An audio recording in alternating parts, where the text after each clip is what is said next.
Coming in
Right then, hello everyone, and welcome back to the Assetto Corsa Offline Championship here for round number 2 of the 2020 Porsche Supercup Championship at Circuit Paul Ricard. For round number 2, we're here at Le Castellet in the south of France for the second round of the 2020 Porsche Supercup season, and it is a delight to be back with this series. In the commentary booth today, it is me, your commentator Miran, and joining me once again, it is Jamie. Good afternoon to you. Thank you very much, Marin. It's very happy to be back here again once again for another exciting round of Porsche Supercup here. It is the second of the four in the European leg currently at the moment, as we're here in the shortened version of Paul Ricard here, with 20 minutes of qualifying to go. This will sure be an exciting spectacle to witness. Indeed, it is going to be quite the thriller, like Paul Ricard always has been in the past. Functional Cho Shynut is currently on his flying lap of the circuit. If you haven't noticed already, we're running the shorter WTCR line. And speaking of the track, let's go through it. So, the circuit Paul Ricard, located in the south of France, in the French communal town of Le Castellet, near the city of Marseille. The track was opened in 1970 and was named after the French business magnate Paul Ricard. But the track for its time was very esteemed for being one of the safest motor racing circuits of the 70s. And yeah, it was a very high speed and a flowing track, just like it is today. It hasn't gone through many changes apart from a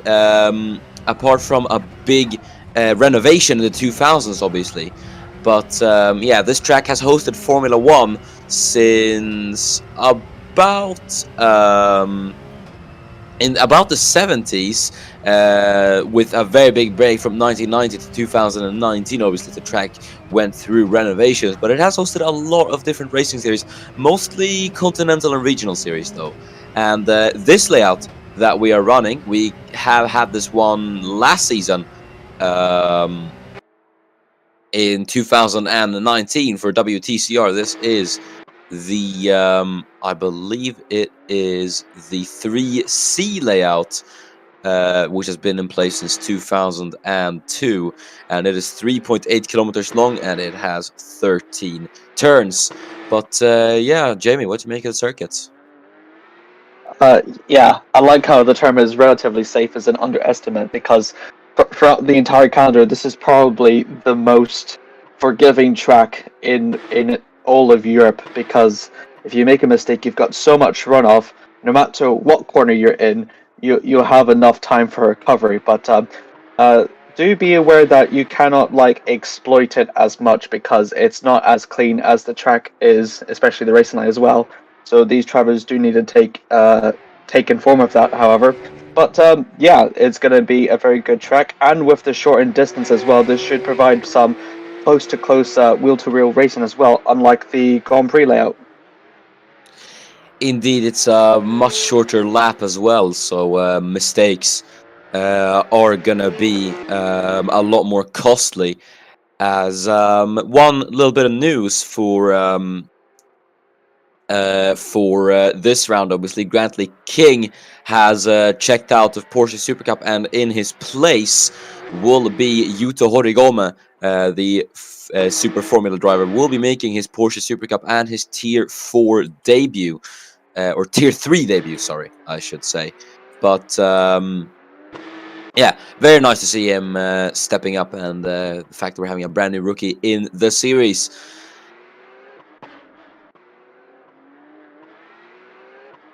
As the time coming in on the board. Sorry for interrupting you there. It's fine. Go ahead.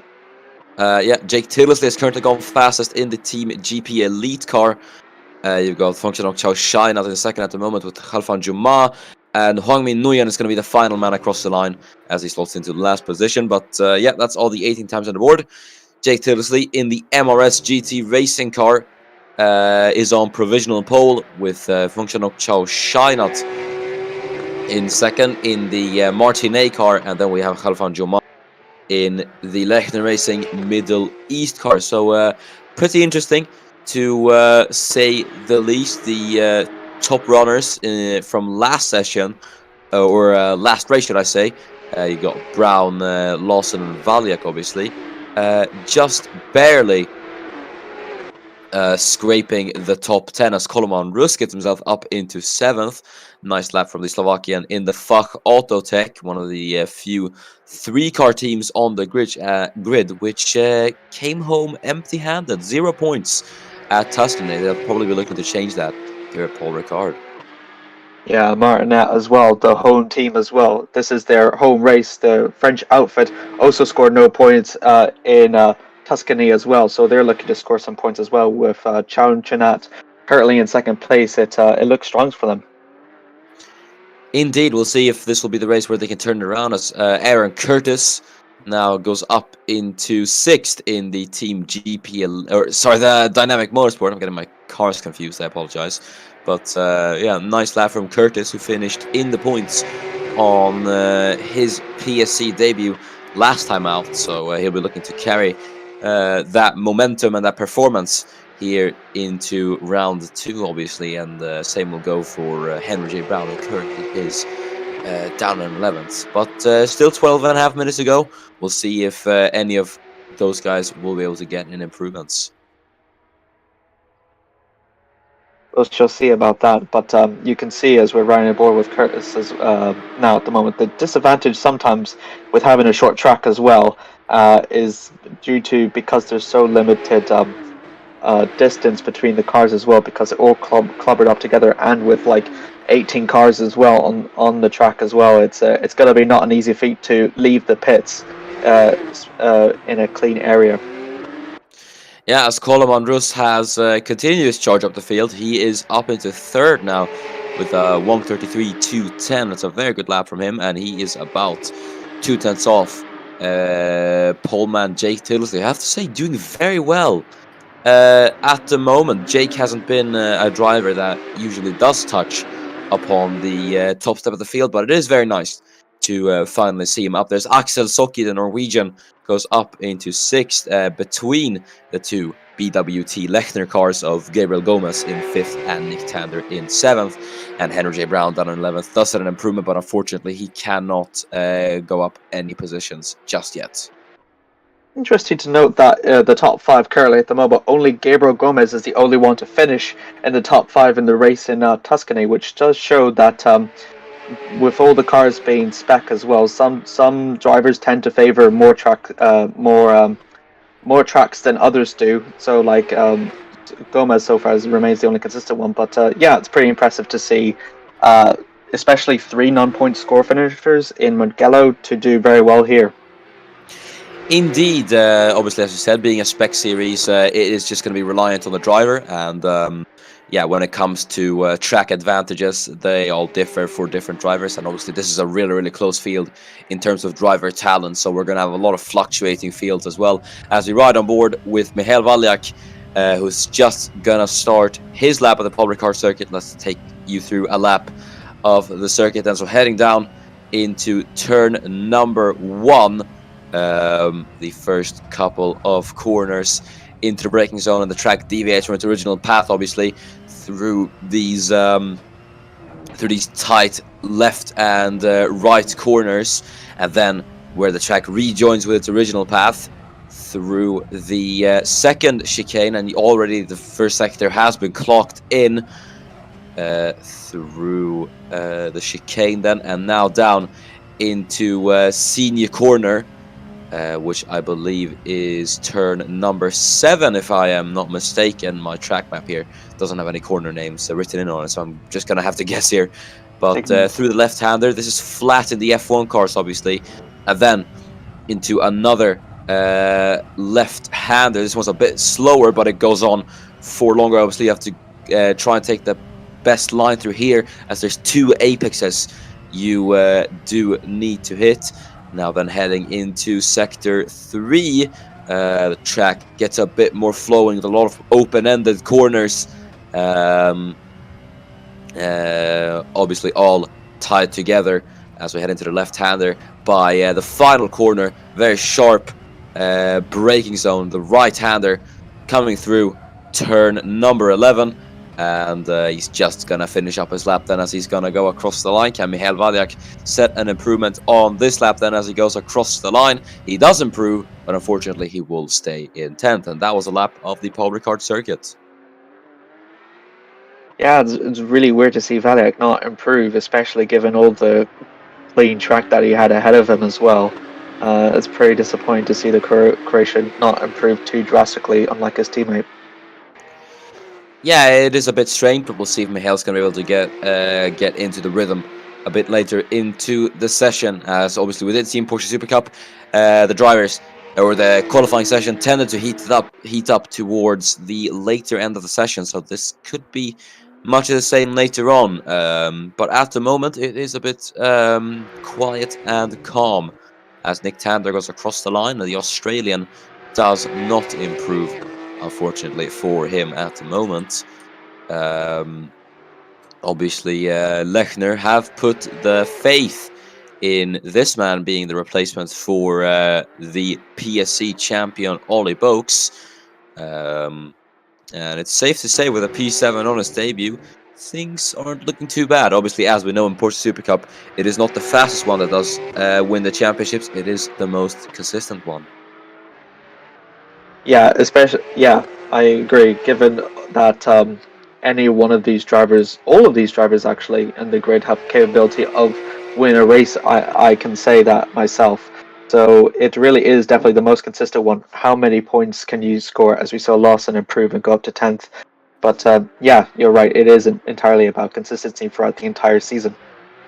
Indeed. Nice stuff from Jonathan Lawson then in 10th, I have to say, as he tries to attempt to move on the inside line of Jumar there. But I have to say, Jonathan Lawson doing very well in what is supposed to be a stand-in drive. Mind you, Alexander Arnold should be Team GP Elite car for the season, but he's obviously in Formula 1 in the wake of Samet Özkan's injury. So I have to say, with a podium on his debut, he's doing very well to at least score some good points in that car. Yeah, and especially with, as we've known about the departure of Grantley King as well, if any of the drivers either move a tier up, then I think we'll be able to see Lawson improve. As we see an improvement, yeah, it's Alex Wan who improves and goes up to 5th. And Nguyen improves as well. Both Vietnamese drivers up into the top 10. Nicely done from both Luan and Nguyen, and I'm sure Min will be very happy with that lap time as well, lifting himself out of last place, and that pushes the Irishman Aidan Smith down into last position. The man who did race here back in 2019 in WTCR as Yuta Horigome, who I believe is still getting to grips with the Porsche 911 GT3 Cup car, will probably be improving on the later end of the session. Yeah, it does take a while, especially from being an open wheeler to a GT car as such. It does take some getting used to, but I'm sure but he's not in the same boat because a lot of other former Super Formula drivers like Chukushkas as well, he moved up from Super Formula to Porsche Supercup, and he came to the grips of it, and he did score a point. So I think we can see some of the progress with Horigome. Indeed, right now it just isn't. It's not looking too good for him, but mind you, this is his first race, and there is a long season ahead of us. There's still 6 races to go, so there's still a bit of a learning curve for the young Japanese driver. As Erkin is all the way up into 2nd, but it's 3rd as Alex Luan takes provisional pole away from Jake Tildesley, the man who won in Porsche Supercup last season, does it again. Very impressive there for the Martinet driver as well. He's about 500ths faster than Jake Tildesley as well. Alex Luan could be very impressed with that, having not scored points last race, and getting himself onto provisional pole is exactly what the French team needs. Yeah, Luan, a solid driver on his day, as we do know when he took his brilliant race win at Circuit de Barcelona Catalunya in the wet last season. Was a very, very nice It was a really impressive performance from the Vietnamese driver, as he is on his lap here and he's actually on an improvement through sector 2. So Luan could try and beat his lap again if this isn't an in lap for the Martinet driver, obviously. We shall see as well. He does have traffic ahead of him, but in this case, it's probably helping him in regards to his lap. So I think he might go for another fast lap. But now, as we see, Coleman Rus as well, he improves and he goes up to second, which is very impressive there for the Slovakian driver. Impressive. The Formula E race winner, I do believe, last season, if I am not mistaken. No, but he was on the podium. Podium sitter in Formula E. Now goes up into second. That's nice to see, as Aidan Smith improves up to 17th. Mihail Valiak up into 5th. Nicely done from the Croatian, and he finally gets back up into the top 5. Now this is more like it for Valiak. Yeah, he really does improve whenever he's up there, and Jake Tildesley improves and displaces Alex 1 for provisional pole once again, and it's a sub 1:33 time as well. He's absolutely demolished Luan's time. And what a lap from Jake Tildesley, I have to say. 1:32.865. He's gone where no man has gone right now, and I have to say that is really impressive from Jake Tildesley, so he should be really proud of that lap. But we'll see with 2.5 minutes to go if anyone is going to be able to top this. Khalfan Juma, the Emirati driver, has gone up into P5 ahead of Valiak with a 1:33.127. So both Lechner Racing Middle East cars P5 and P6 looking very good for them in the constructors as well. Strong performance there from Juma and from Valiak as well. That's surely what the teams want, as Gonzalez displaces the two Lechner Middle East cars and he goes up to 6th. Yeah, nice as the start. Nicely done from Coleman Rus up into P2 for the Slovakian, and I have to say he's looking on fire right now in qualifying with a 1:33.022. He's gone about 5 thousandths faster, as there goes Aidan Smith, and finally things are looking on the up for the Irishman as he gets into the top 10. Nice lap from Aidan Smith. Wow. But Mihail Valiak quickly takes the spotlight away as he goes up into 3rd. We're seeing last minute position changes once again. It's the same with Mugello, and it's going to be the same here in Paul Ricard as well. Valiak will be very impressed with that as he places Blitz, Rus, and Luan as well. He's actually in the same time as Alex 1, so Luan will keep 3rd as it stands at the moment. Oh, yeah, I didn't even notice that. That is incredible. But, yeah, you are right on that. As Gabriel Gomez is currently on the lap, the Brazilian in 10th position. Currently rounding the double Beausset corners, and he's just gonna finish up his sector 2 time here. Then he's gonna head into sector 3. He's got the dynamic motorsport car there behind. Now this is gonna get interesting. Indeed, we're in the closing stages of qualifying now, so everyone's going to give it their all now to try and set their best times ahead of the grid setting for this race eventually. Gomez, his teammate currently Nick Tander, he's kind of ages ahead of him now. He goes fastest once again, and he's up into 5th. Nicely done from Gabriel Gomez and the Brazilian. Ooh. With a very good lap, but Aidan Smith up into 2nd. What a lap from the Irishman, the only man apart from Tildesley to break into the 1:32s right now, and Aidan Smith out of absolutely nowhere gets it. Yeah, Tildesley is into the pits, so I think you might think it's all over at the minute, but Smith, that was a very good attempt for him. It shows to all the other drivers that Tildesley's lap is not invincible, and he's just a few tenths off from that pole time as well, but he can be very impressed with that as the Irishman goes up into 2nd. Indeed, we're going to see Hwang Min Nguyen across the line then. As Nguyen goes across, he cannot improve. Khalfan Juma comes into the pit lane. Phongchanock Chow Shainat currently in 10th. Let's see if the man from Thailand can get an improvement in, as he will be needing it to at least match his teammate Alex Luan as he rounds the final corner. Let's see if Chow Shainat will finish his lap up, as he is gonna go across the line from 10th position. Will he gain any positions?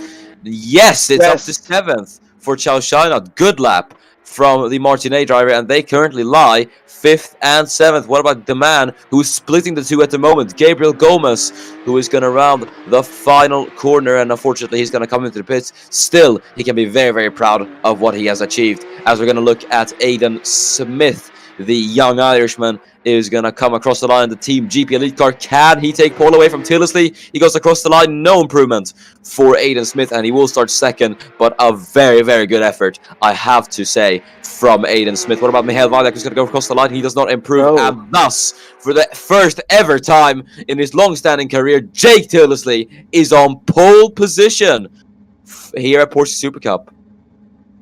Very impressive performance there from Jake Tillisley as well. That lap was absolutely incredible, especially in the Spec Series as well. He'll be very proud of that. Also, very impressive there for Aidan Smith and Coleman Russ as well. Both of them, who didn't score any points, goes ahead and claims 2nd and 3rd on the grid.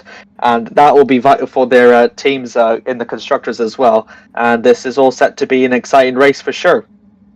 Indeed, it is going to be very, very exciting. But let's go through the grid then before lights out here at Paul Ricard. So it is, for the first ever time in his career, Jake Tillisley is on pole position here for the race at Paul Ricard, and lining up on the front row is his teammate Aidan Smith. Or sorry, no, it's not his teammate, but it is the Team GP Elite car of Aidan Smith, orange, and it's orange car, so I got him a bit mixed up, I'm sorry. But on the second row, it is Coleman Russ, 3rd, and Michael Walek lines up in P4. Alex Luan will be P5 with Gabriel Gomez in 6th, and then it will be Functional Chow Shinot taking 7th position. Erkinut will be lining up P8 with Khalfan Juma in 9th, and Rubinho Gonzalez rounding out the top 10. The second of the Vietnamese drivers of Hoang Minh Nguyen is in 11th, outside the top 10, and following alongside him is Askel Soki. The Norwegian will start in 12th. The Australian of Nick Tander for the BWT Lecture Racing is in 13th, followed by the second of the Irish and Aaron Curtis. A bit disappointing there for the Irishman in 14th. Shubrish Krukushkash, the Lithuanian, is in 15th, and the 2 of the Norwegian of Lawson is in 16th. And then in the back row, it is followed by Henry J. Brown. The Portuguese starts in 17th. And on his debut, Yuto Horigome, the Japanese driver, starts in 18th for today's race.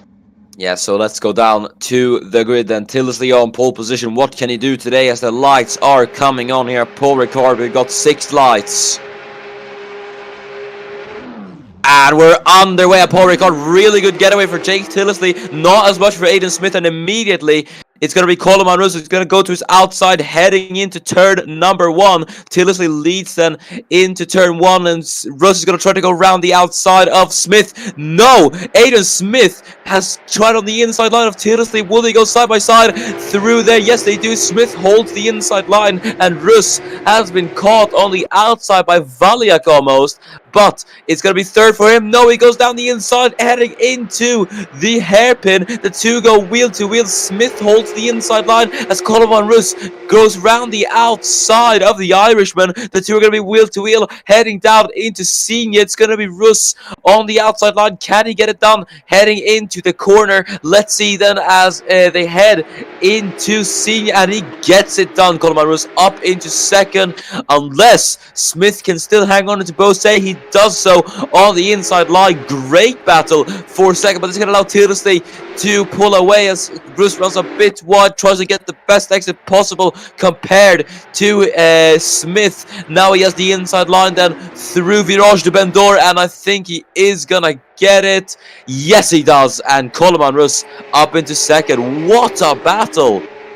That was like half a circuit as well. Very impressive there for Coleman Russ as he goes up into 2nd. Jamal's trying to start his charge. He started in 9th, but he hasn't made a pass on Eric 9th yet. But this is absolutely amazing. So many position changes all within the first lap as well. It's going to be showing what an exciting race Paul Ricard's going to be. Indeed, Coleman Russ looks really on it right now as Rubinho Gonzalez is going to try to get Khalfan Juma here into turn 1 around the outside. We're on the inside. Is usually the more favorable one as we head into turn number 1. Juma is there on the inside line, should have an easy time defending. He's gonna try to get Erkin Nut into all of this as we head out of the first few corners. He's there on the inside line. but he gets compromised on exit. Could that allow Gonzalez to try anything? There in the background is Axel Socchi and Huang Ming Nguyen side by side for position. Socchi's there on the inside line trying to defend the 11th from Nguyen, but the Vietnamese driver gets a better exit heading out of the chicane, and I think he has done it. No, it's not over yet. That's very amazing from the Vietnamese driver as well. His turning onto that chicane was very aggressive. As we see on the back there, Horigoma and Henry J. Brown are having their own little battle there for P17 as well. Horigoma's got a bit of the lead heading into Buisset as well, and he's absolutely left Henry J. Brown for dust, and he goes up to 17th.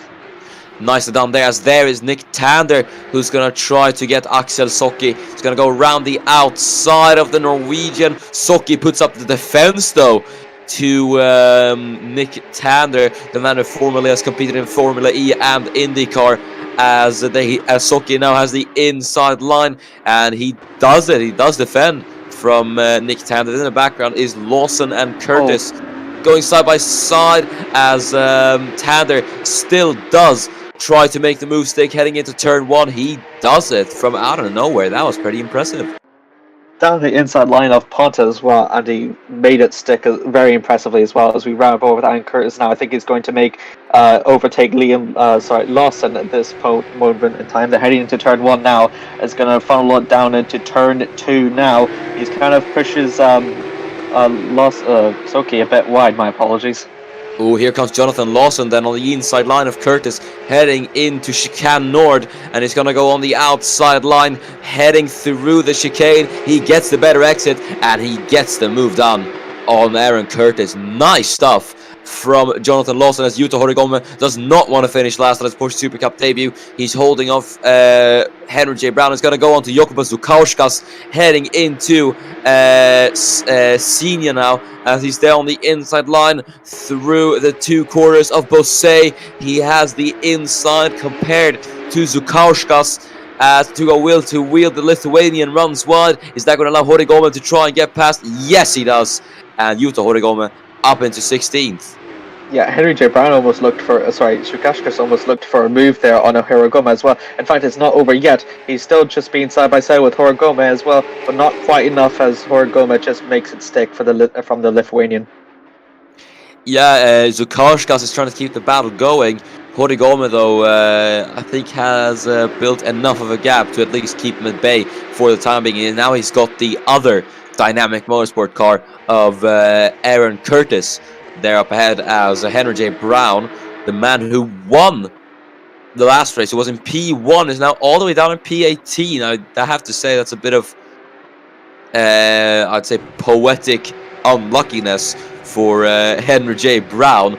But yeah, he is trying to chase down Zukauskas as well, as he does not want to finish last either.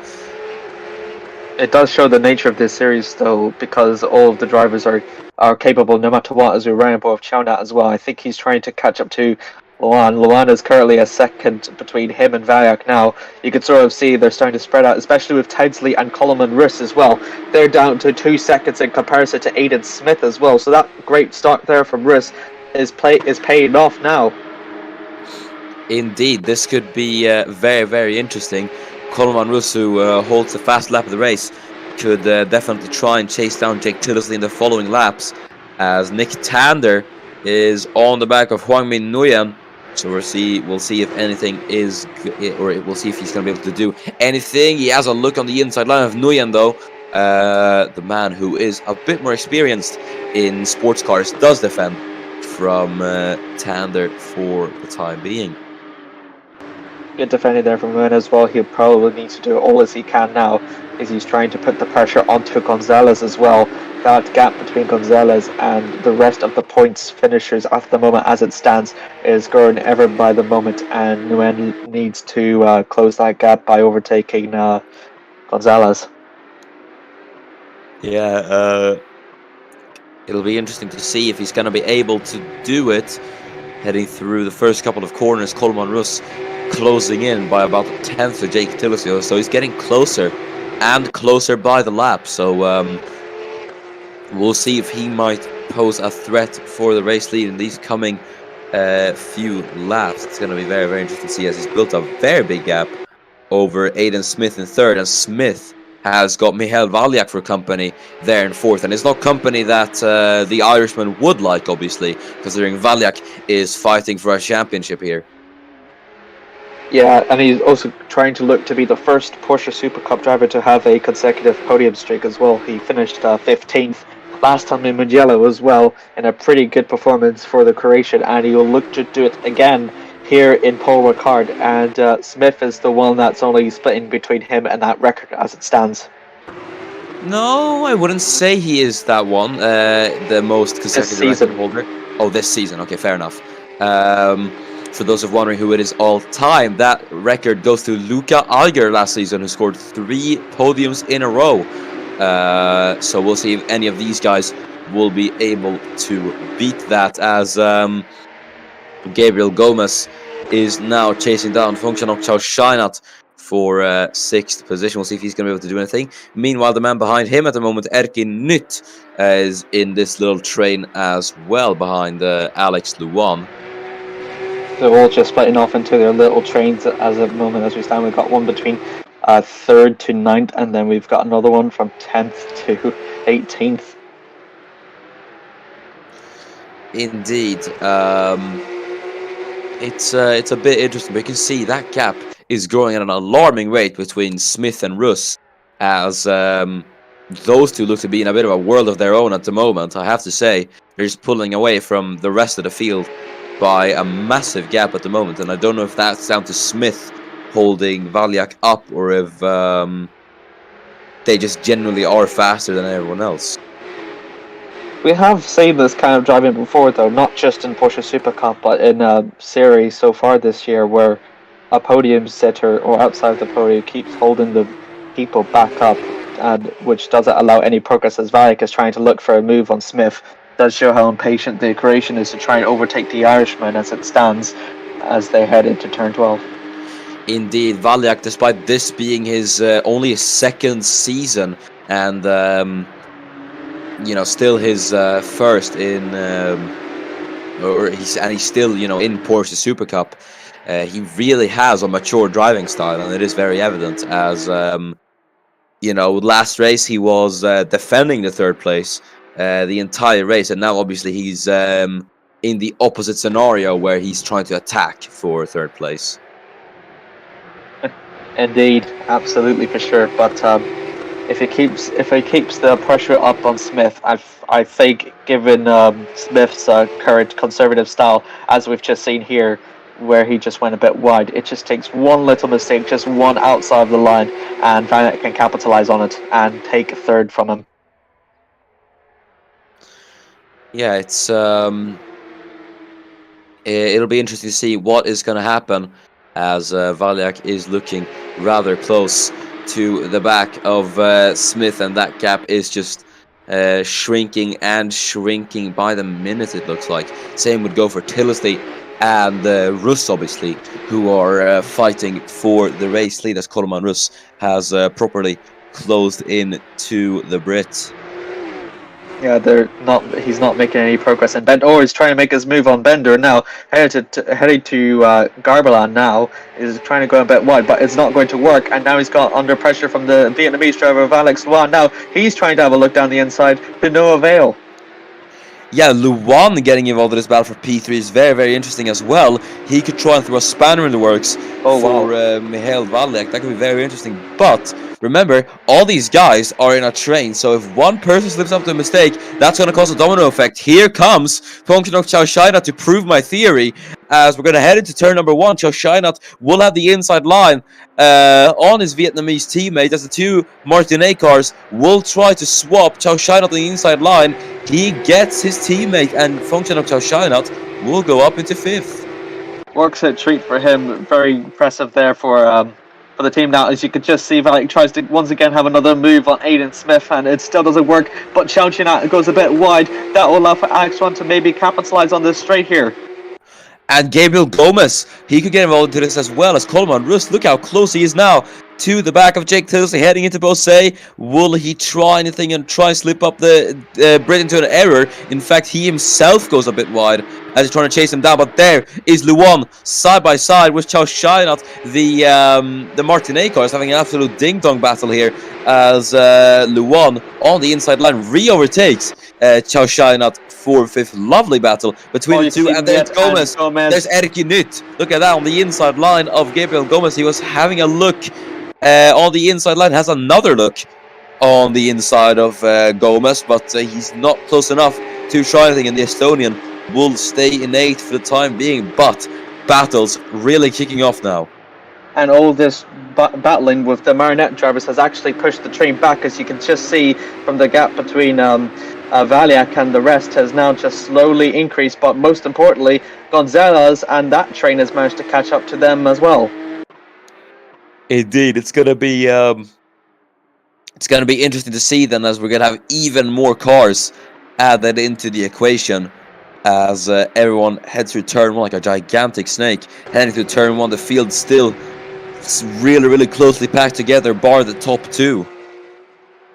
Yeah, absolutely as well. We ran back now with Chauchinat as well. He's still trying to make his pursuit on Alex Wan, his teammate as well. They are still fighting a bit, but he's not quite close enough now, but we'll see in the couple of corners time. Indeed, it's gonna be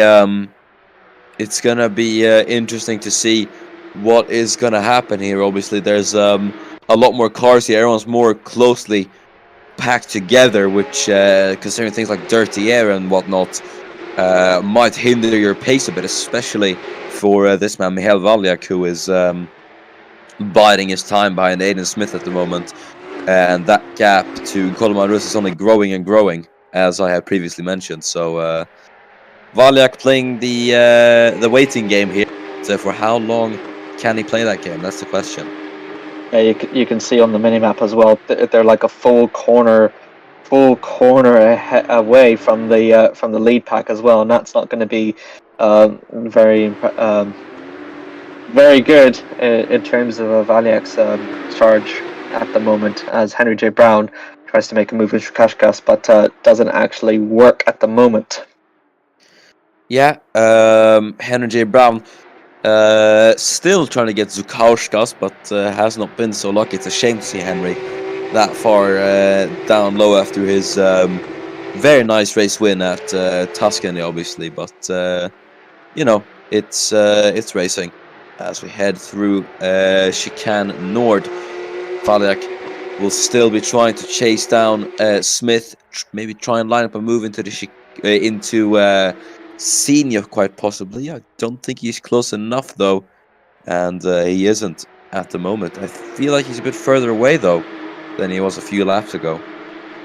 Yeah, I agree. I wonder if that aggressive charge from Valiak is actually now going to be paying a price eventually. I think he may need to start being conservative, just like Aiden Smith was throughout the entire time now, and that's going to be a pretty blow, because behind him he's got a pretty hungry train behind him of Alex Wan, Chauchina, and Gomez, all of them which really want to take his place.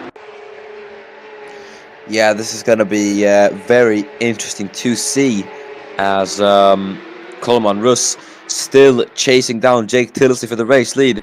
Tilsley keeping a cool head at the moment. The man who does not have a race win to his career yet. That might change today, obviously, as we're almost approaching the halfway point of the race already. Yeah, he's all over the back of Jake Tilsley. He probably wants nothing more than ever to overtake him and get his first win so far this season as well. Very impressive there for Coleman Rus, especially given his Mugello performance, which he was known for being constantly off track, but he won't have this problem given the absolute unlimited amount of runoff he has.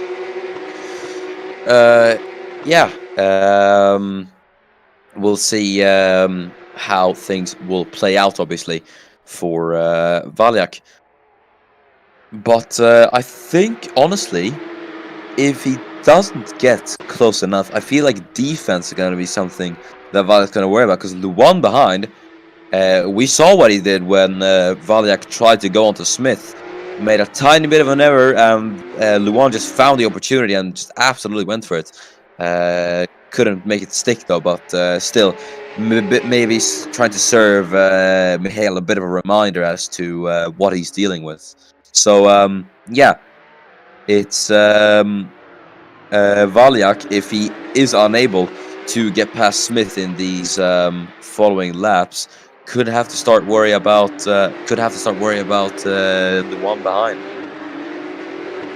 Yeah, we've seen Luan's charge whenever he overtook Chalchina, his teammate, for P5, and that was no easy feat for the Thai drivers. We could just see Colin Riss is still all over the back of the British driver. He's really, really impatient and just really looking to overtake. So is Valiak on Smith, but also needs to worry about Alex Swan on him as well. But that gap between fourth and fifth is growing a bit, which is pretty beneficial for Valiak, which just means he's got more attempts to make his overtake for third. But I know how impatient he is, because all this time that he's trying to make attempts and it doesn't work on Aiden Smith, it's going to definitely hinder his tire wear, and there's only so much moves that he can do given the amount of tire wear he has. Indeed, it's gonna be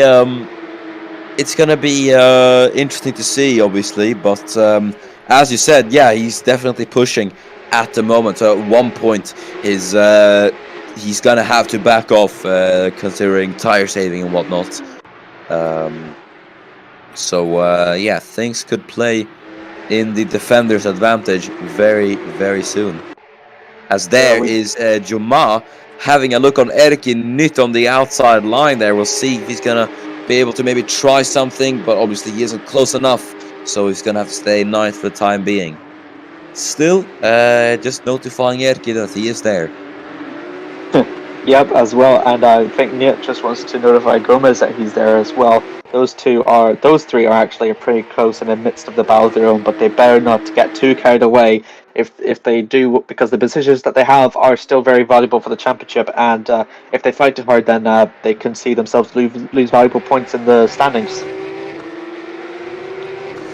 Yeah, it's pretty interesting to see, as Michal Valiak still chasing down Smith at the moment.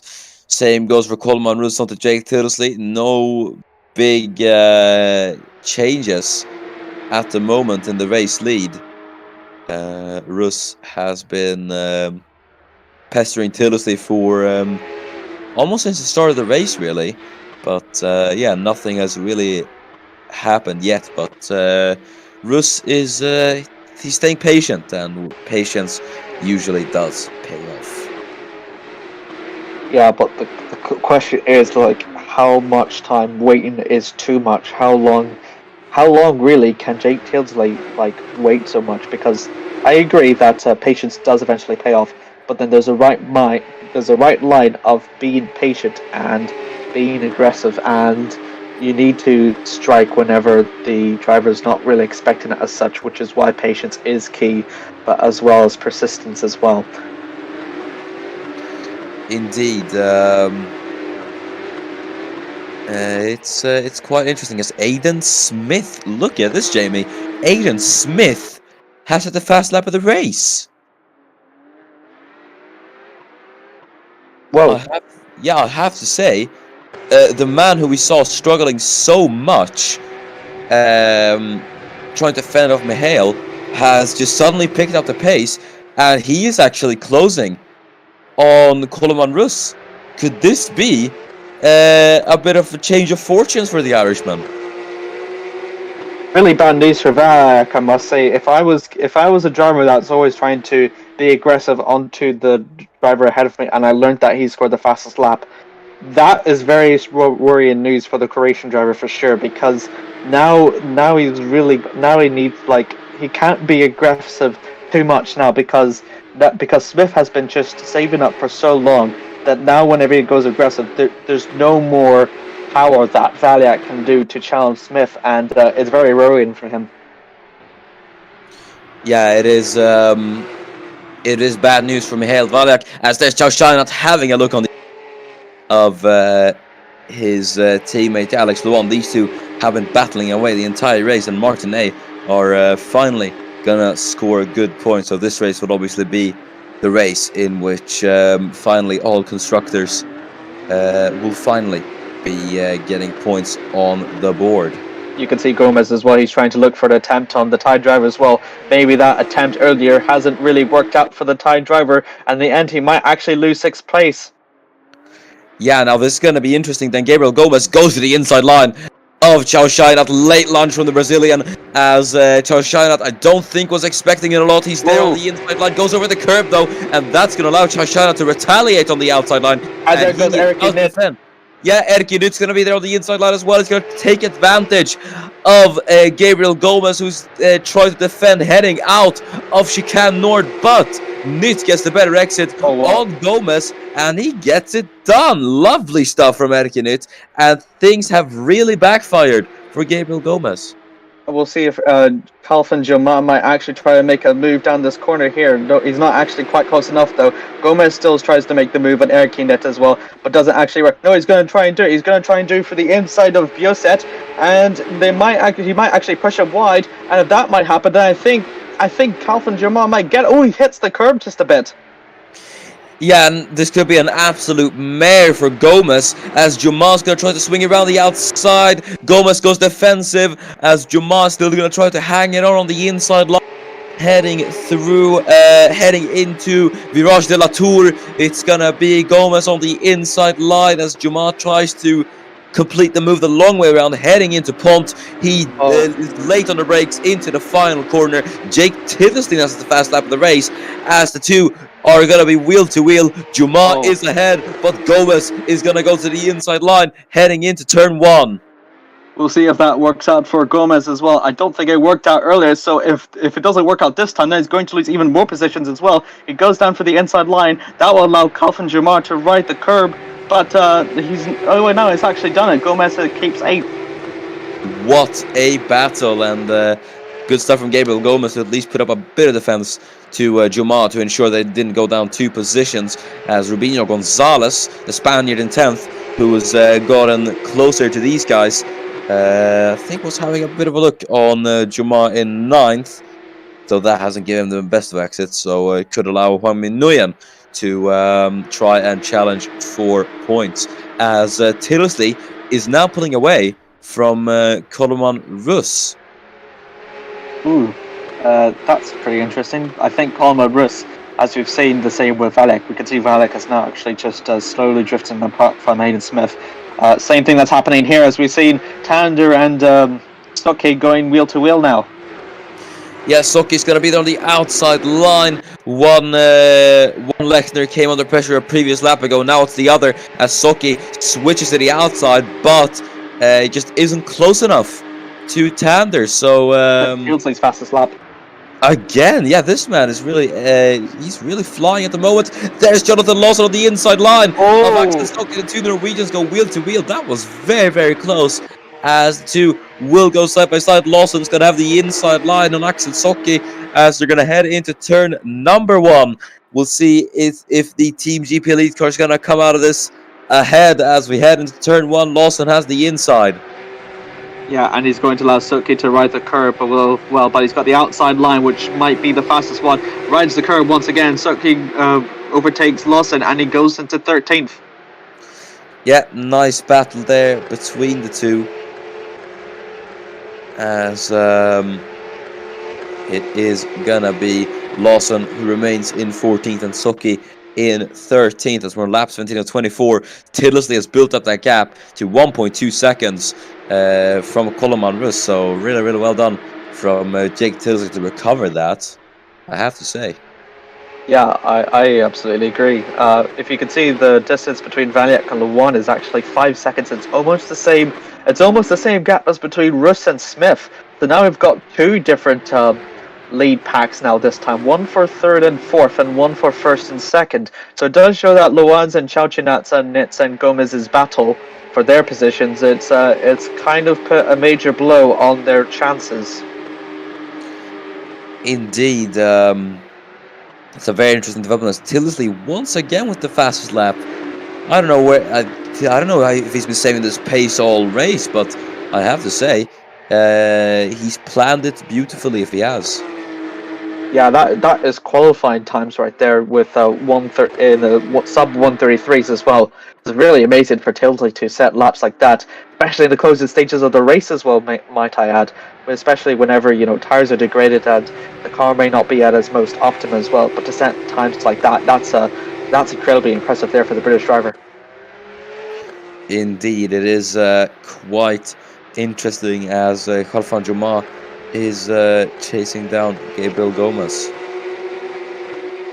Yeah, it's the gap is not so close, and I think that chance that he had on Gomez was probably his best shot now, unless if there's going to be another similar domino effect from Luan and Chauchinat, which still could be very likely. Then I don't think Khalfan Juma will get his chance anytime soon on the legendary racing driver.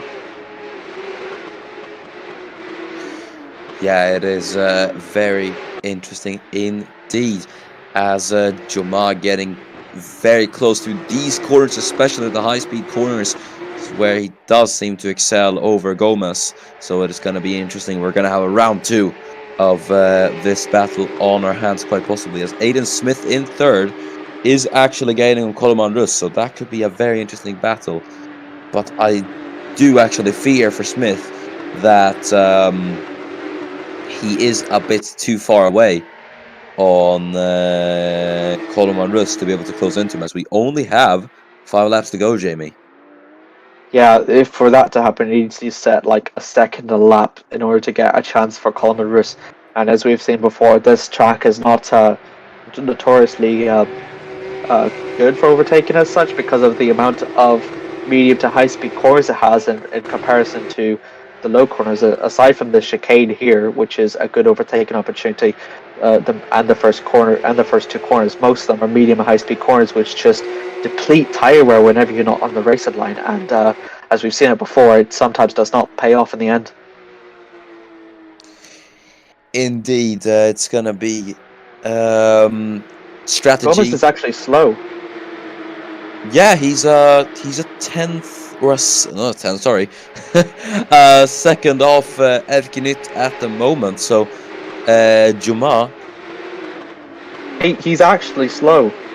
He's that defense that he had, all that trouble that he had trying to defend from so many cars, having like lost 7th now. Yeah, Juma is going to try and look for another move on him. But this is pretty worrisome for the for Gomez, especially when he's got Juma on the back of him now. And you're right, we probably could see a round 2 very soon.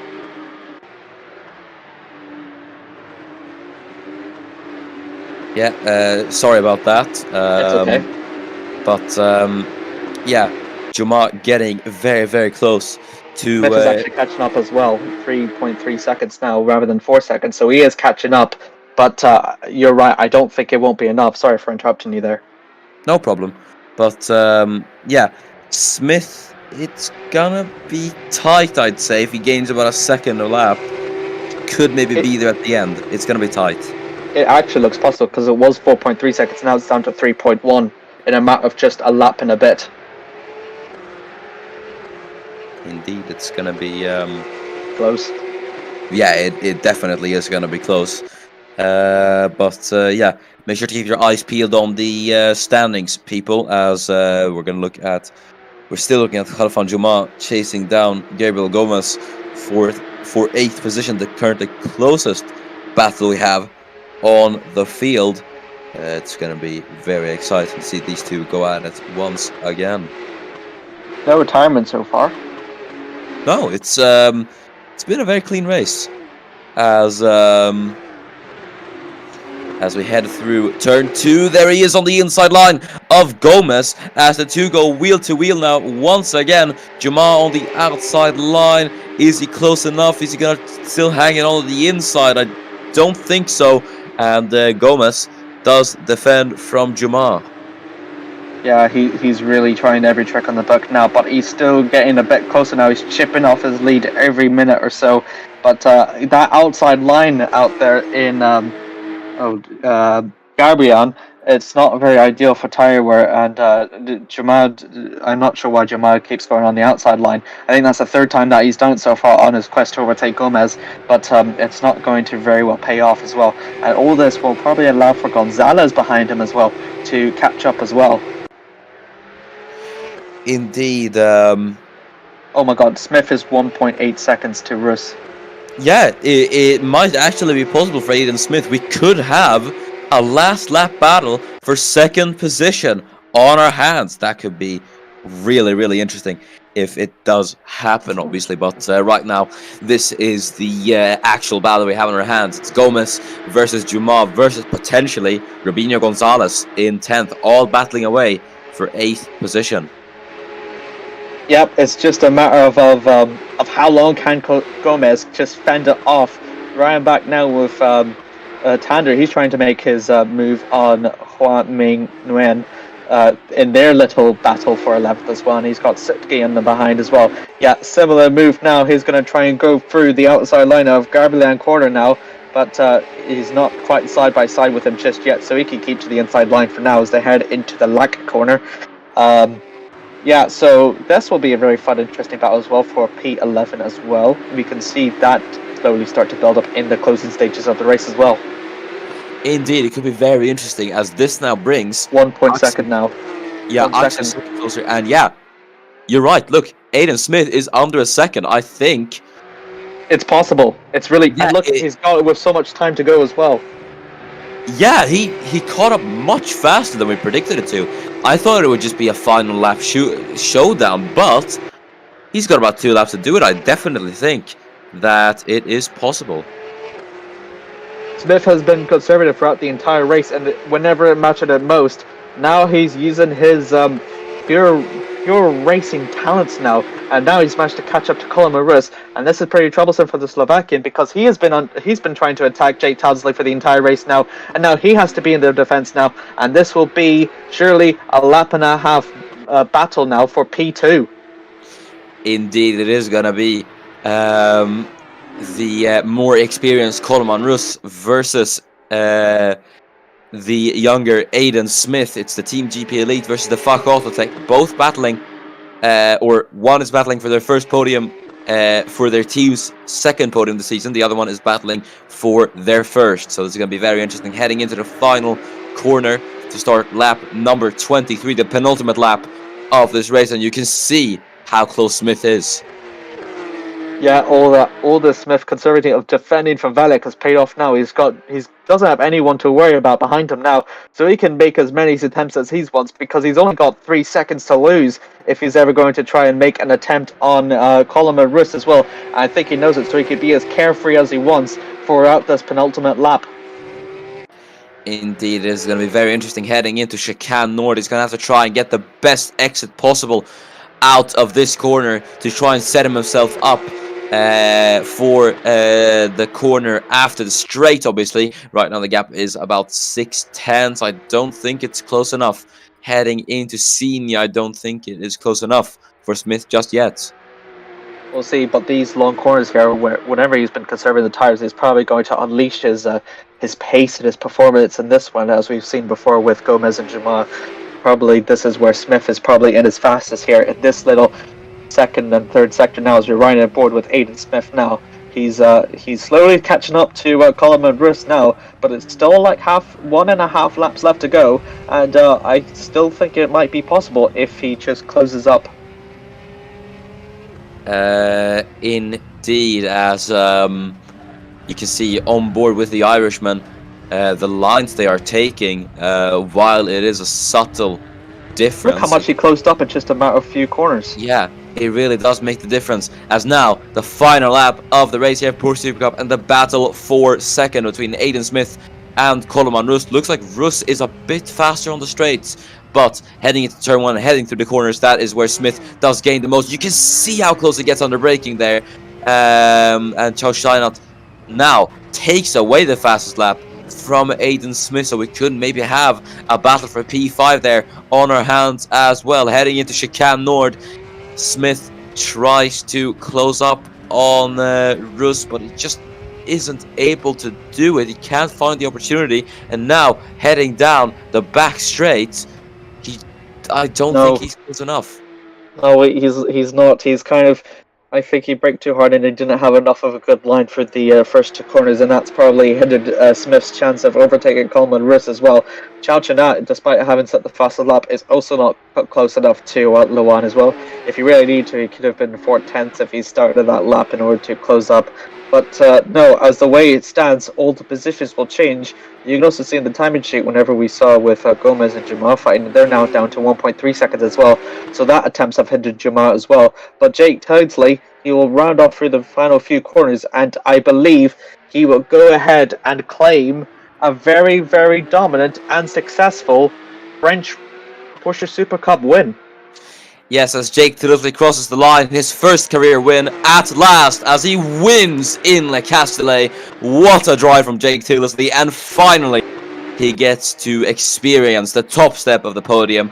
Coleman Russ comes on P2, and Aiden Smith on the podium with a very great drive, as everyone is just rounding off the grid. But yeah, that was pretty good. As we're now going to go through the final classifications then of the race, of the Paul Ricard race here, Porsche Supercup. It is Jake Tilsley who takes his first win. Coleman Russ rounds out the podium with Aiden Smith in third as well. Michal Waliak takes fourth for what I believe is the lead of the championship, if I am not mistaken. And then you got Alex Luan in fifth with Function of Chaoshan, who just gets the fast lap there. At the end, he will be P6 with Erkinut in 7th, and it's Gabriel Gomez in 8th with Khalfan Jumai in 9th and Rubino Gonzalez rounding out the points in 10th. While Minh Nguyen started 11th, he finishes 11th, pretty okay for the Vietnamese driver. Following behind him is the number one car of Nick Tander, the Australian, finishes in 12th. Aski Suki, despite having his fights, he'll be okay with a 13th. Followed behind him is Lawson as well. Lawson, the Norwegian, also finishes in 14th. Aaron Curtis finished in 13th. A debutant for Yuto Horigome. He overtakes two cars to finish in 16th. Pretty impressive there for the Japanese driver. Zubers Shugashkas, the Lithuanian driver, finishes in 17th. And for a race winner of Mugello, Henry J. Brown, the Portuguese driver, finishes in 18th. And that concludes the Paul Ricard race. Indeed. So we will round off then. Thank you so much. Before we go, though, let's give out driver of the day. And I am gonna go a bit bold, and I'm gonna say Aiden Smith, because I think he did a really good defensive work from Michal Waliak, and catching up in those final few laps as well, I have to say, was really, really exciting to see. And even though he didn't really make the overtake, I still think he drove a really good race today. So Aiden Smith gets my driver of the day. Congrats on the podium. Yep, really good there for the Irishman as well. I mean, we saw him build up pace like we have never seen any other driver did at that time during the race as well. So he can be very proud of that. But I think my driver of the day will go to Alex Wan, the Vietnamese driver. I think he did really good fighting off his teammate, and he'll be very proud with the scoring his team's first points as well. And I can be assured that a midfield battle is not an easy battle, and he persevered and managed best of the rest. Yeah, indeed. Really well done. There's so many other people I want to give it to as well. I mean, not only to mention Tildesley, but people like Function of Shinat as well. Drove really fantastic races. But that has been it then for the ACOC today. Make sure to catch us at the rest of this weekend. The ACOC action does not stop, and neither does it at Paul Ricard either, as we will have the Formula 2 and Formula 1 French Grand Prix at circuit Paul Ricard, and Super Formula will obviously be back this weekend as well for the second of the Sepang double header, so make sure to not miss that. But until then, I have been your commentator Miran, and I've been Jamie. Thank you so much for watching. The ACOC will return for Formula 2 this weekend. Thank you